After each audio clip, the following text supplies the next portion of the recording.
यह तो सभी जानते हैं कि महाभारत के युद्ध में सबसे शक्तिशाली योद्धा कोई था तो वह कर्ण और अश्वत्थामा थे। लेकिन कवच और कुंडल उतर जाने के बाद भी कर्ण इतने शक्तिशाली थे कि वे अर्जुन के रथ को एक ही बाण में हवा में उड़ा देते। लेकिन ऐसा हो नहीं सका। दरअसल युद्ध में एक दिन कर्ण और अर्जुन आमने सामने थे। दोनों के बीच घमासान युद्ध चल रहा था। ऐसे में जब अर्जुन के तीर लगने पर कर्ण का रथ 25 से 30 हाथ पीछे खिसक जाता और कर्ण के तीर से अर्जुन का रथ सिर्फ 2 से 3 हाथ ही खिसकता था, लेकिन फिर भी भगवान कृष्ण कर्ण की प्रशंसा करते नहीं थकते थे।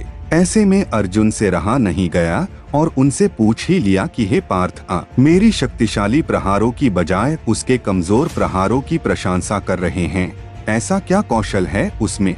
तब भगवान कृष्ण मुस्कुराकर बोले, अर्जुन, तुम्हारे रथ की रक्षा के लिए ध्वज पर स्वयं हनुमान जी, पहियों पर शेषनाग और सारथी के रूप में मैं स्वयं नारायण विराजमान हूँ। इस सब के बावजूद कर्ण के प्रहार से अगर ये रथ एक हाथ भी खिसकता है तो मानना ही पड़ेगा कि कर्ण में अद्भुत पराक्रम है। ऐसे में उसकी प्रशंसा तो बनती पड़ेगा कि कर्ण में अद्भुत पराक्रम है। ऐसे में उसकी प्रशंसा तो बनती ही है। कहते हैं युद्ध समाप्त होने के बाद जैसे ही भगवान कृष्ण रथ से उतरे, रथ स्वतः ही भस्म हो गया।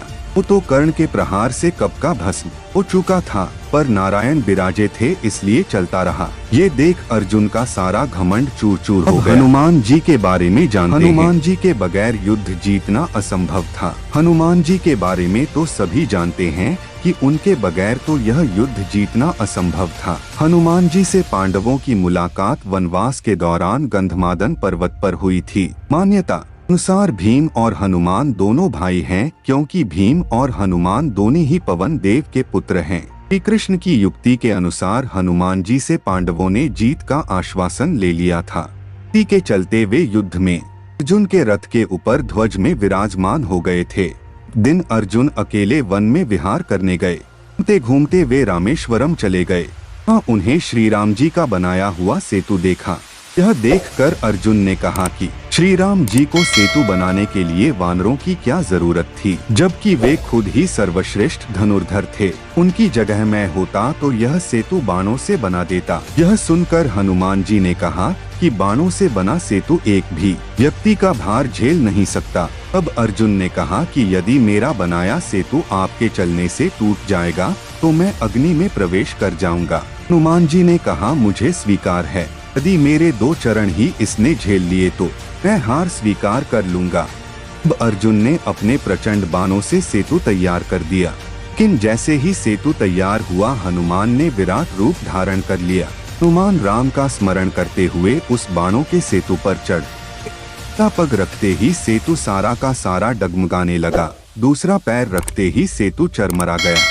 यह देखकर अर्जुन खुद को खत्म करने के लिए अग्नि जलाने लगे। तभी भगवान श्री कृष्ण प्रकट हो गए और अर्जुन से कहा कि वह फिर से सेतु बनाए, लेकिन इस बार वे श्री राम का नाम लेके सेतु बनाए जिससे वह नहीं टूटेगा। दूसरी बार सेतु के तैयार होने के बाद हनुमान फिर से उस पर चले, लेकिन इस बार सेतु नहीं टूटा।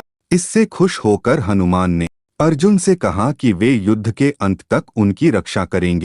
इसीलिए कुरुक्षेत्र के युद्ध में अर्जुन के रथ के ध्वज में हनुमान विराजमान हुए और अंत तक उनकी रक्षा की। कुरुक्षेत्र के युद्ध के अंतिम दिन कृष्ण ने अर्जुन से पहले रथ से उतरने को कहा। उसके बाद कृष्ण रथ से उतरे। कृष्ण ने हनुमान जी का धन्यवाद किया कि उन्होंने उनकी रक्षा की। लेकिन जैसे ही हनुमान अर्जुन के रथ से उतरे, वैसे ही रथ में आग लग गई। यह देखकर अर्जुन हैरान रह गए। कृष्ण ने उन्हें बताया कि कैसे हनुमान कर्ण के दिव्य अस्त्रों से रक्षा कर रहे थे, इसीलिए मैं कर्ण की प्रशंसा कर रहा था।